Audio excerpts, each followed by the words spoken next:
Tommy Roy, 39 ans, était de retour en cour mercredi matin au palais de justice de Rouyn-Noranda.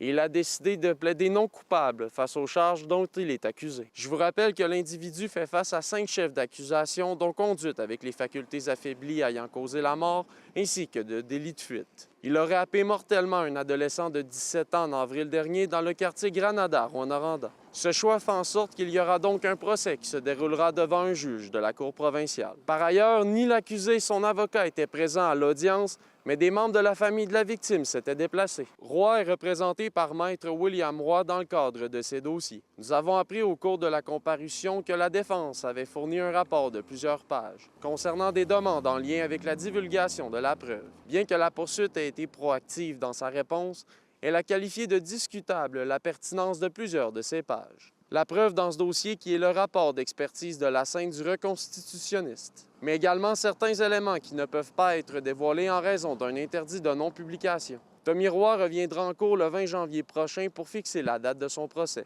D'ici là, l'accusé restera en liberté, mais devra toujours respecter les conditions qui lui ont été imposées en mai dernier, soit l'obligation de résider chez sa mère ainsi que de ne pas se trouver dans un bar ou dans un restaurant servant de l'alcool. Olivier Morin, RNC Nouvelles, Rouyn-Noranda.